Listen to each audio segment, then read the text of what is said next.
अरे अब रुक भी जाओ, क्योंकि यहाँ पे हम लोग फाइंड करने वाले हैं प्रत्येक का जो है गुणात्मक प्रतिलोम, है ना, मल्टीप्लीकेटिव इनवर्स। और ये जो है हमारा क्लास 11th, जैसा कि आप देख पा रहे हैं, क्लास 11th एनसीईआरटी गणित का जो है चैप्टर है 4.1, क्वेश्चन नंबर 11 से 13 करने वाले हैं। अगर इसके पहले वाला वीडियो नहीं देखा तो वहां देख लो भाई साहब, क्योंकि ये है कॉम्प्लेक्स नंबर, ये कोई छोटा मोटा चैप्टर नहीं है। अगर इसकी हम बात करें तो देखिए बीपीएससी ने जो है इससे सवाल पूछा है। अगर आपके अगल बगल कोई होगा जिसने एडीओ का जो है परीक्षा दिया होगा तो उसमें क्वेश्चन नंबर जो है 52, है ना, सीरीज बता देते हैं आपको, गलत आई है ये, है ना, ये आई है। और इसमें जो है कॉम्प्लेक्स नंबर से बीपीएससी सवाल पूछा है, इसीलिए आप इसको हल्के में तो ना लो। तो यहाँ पे हम लोग फाइंड करने वाले हैं मल्टीप्लीकेटिव इनवर्स। ऐसे निकालोगे, ऐसे, अगर पिछला वीडियो देखे हो तो यहाँ पे जो है मल्टीप्लीकेटिव इनवर्स निकालने के लिए एक फार्मूला बताए थे, एक फार्मूला में तीनों खत्म। फार्मूला क्या था?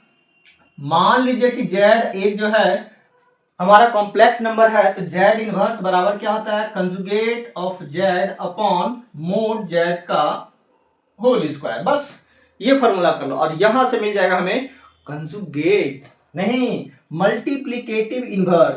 तो चलिए यहाँ पे पहला जो प्रश्न है इसको सॉल्व करते हैं कि कैसे यहां से जो है इस फॉर्मूला का यूज करके इसका मान निकालते हैं। तो सबसे पहले जो है लेके बढ़ जाओ भाई साहब, माना क्या? माना कि, अरे कहां देख रहे हो यार, यहां देखो। अगर ध्यान इधर उधर गया ना तो फिर भाई साहब बड़ा लफड़ा हो जाएगा। जेड इक्वल टू क्या हो गया? 4 - 3i, ठीक है, 3i।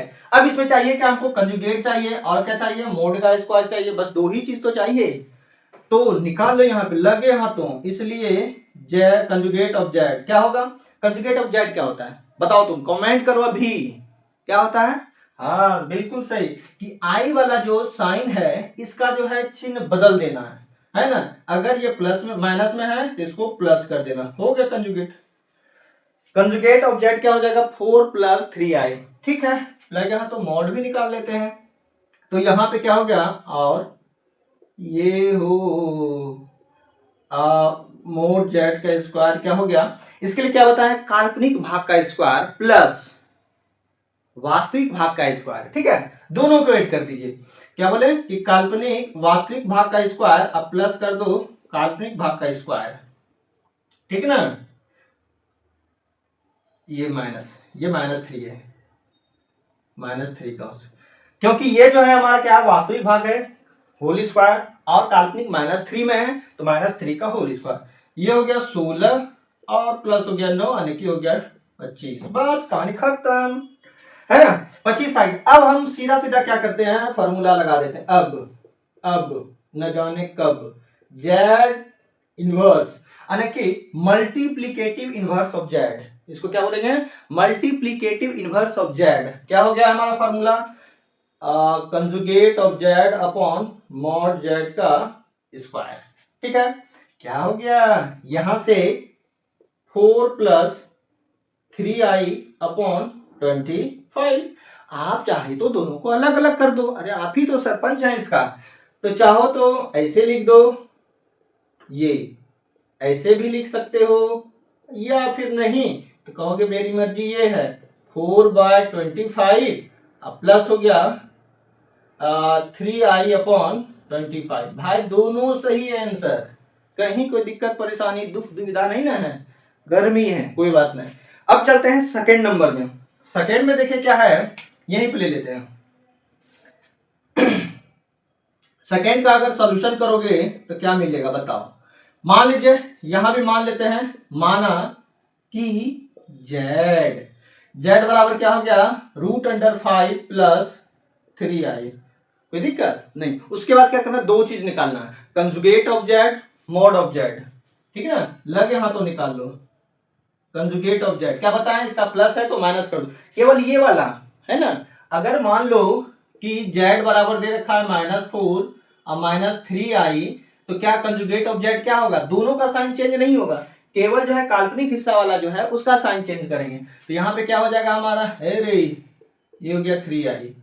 बस पहला वाला का साइन चेंज नहीं करना, ध्यान में रखना ये बात। तो ये क्या हो गया हमारा? √5 माइनस हो गया 3i, ठीक है। अच्छी बात है, जानते हैं तो। और मॉड जेड का स्क्वायर क्या हो जाएगा, वास्तविक भाग का स्क्वायर प्लस काल्पनिक भाग का स्क्वायर। तो वास्तविक हो गया क्या हमारा, √5 का होल स्क्वायर, और काल्पनिक कितना हो गया 3। इसको लिख दे 5 + 9 यानी कि हो गया हमारा 14। अब क्या करोगे, क्या करोगे, ये वाला यूज करो, अरे ये वाला यूज करो ना। अब फॉर्मूला लेके बढ़ जाओ, क्या कि हम जानते हैं कि जेड इनवर्स बराबर फॉर्मूला होता है conjugate of Z upon mod Z का स्क्वायर। बस मान रख दो, क्या हो गया √5 - 3i अपॉन 14। चाहो तो इस तरह से कर दो, चाहो तो इस तरह से कर दो, ठीक है। ठीक है, लो कर देते हैं। √5 अपॉन 14 माइनस हो गया i3/14। तरह तरह से आंसर लिखते हैं। आई को यहाँ यहाँ यहाँ जहां भी लिखना स्वतंत्र हो तुम, भाई लिख दो कहीं भी, ठीक है, नहीं तो हम लिख देंगे जाके। ठीक है, लास्ट नंबर जो है हमारा ये आई वाला, इसको कैसे कन्वर्ट करते हैं, इसके लिए इसको उतारना होगा, मारे उतारो। अब यहाँ पे क्या है, तीसरा नंबर, तीसरा कह रहा है क्या कि मानिए ना हमको, मान लीजिए ना, तो मान लेते हैं, माना कि z बराबर जो है -i है। अब कह रहा है यहाँ पे क्या कि इसको भी मल्टीप्लिकेटिव इनवर्स फाइंड कीजिए, इसका इसका इसका। ठीक है, हमको चाहिए दो चीज, एक चाहिए कंजुगेट ऑफ z। ठीक है भाई साहब, कंजुगेट ऑफ z क्या होता है कि जो इसका साइन है उसको प्लस में कर दो, माइनस है तो प्लस, माइनस प्लस है तो माइनस। अरे तुम लोग के चक्कर में जो है ना मेरा भी वाट लग जाता है। मॉड जेड का स्क्वायर, मॉड जेड क्या, अगर इसका स्टैंडर्ड फॉर्म अगर आपने नहीं पढ़ा है तो उसको पढ़ लो कि i को जो है स्टैंडर्ड फॉर्म, जो कॉम्प्लेक्स नंबर का स्टैंडर्ड फॉर्म है, याद है, कमेंट करो जल्दी। हाँ, क्या बताया है आपको कि स्टैंडर्ड फॉर्म जो होता है a+ib होता है, तो रूप दो ना इसको, अरे रूप दो, मेकअप वेकअप करके रूप दो इसको। तो क्या होगा, ये हमारा 0 - i1 ना, यही होगा, बस हो गया। साफ दिख रहा क्या कि ए हमारा क्या है, मोड क्या होता है, मोड क्या होता है, हे रे नु, ये क्या होता है a² + b², यही तो होता है। यहाँ देखो, है ना, यही तो होता है a² + b²। तो साफ दिख रहा है ए हमारा क्या है 0 प्लस बी क्या है हमारा -1 का स्क्वायर। ले देखिए क्या आएगा बताओ, तो 1 आएगा। ठीक है, अच्छी बात है। अब क्या, अब काहे रोना है, मेहनत आपका दिखना चाहिए।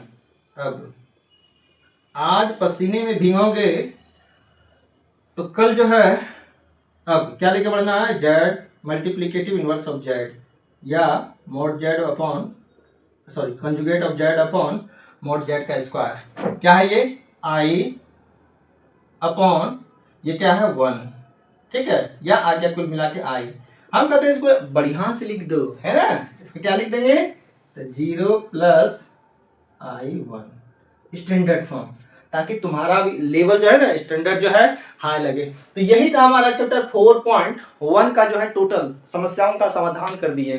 अगर आपको भी कोई दिक्कत परेशानी दुख दर्द हो तो जरूर कमेंट सेक्शन में कीजिए, मैं उसको दूर करने का भरसक प्रयास करूंगा। चलिए मिलते हैं नेक्स्ट पार्ट में, तब तक के लिए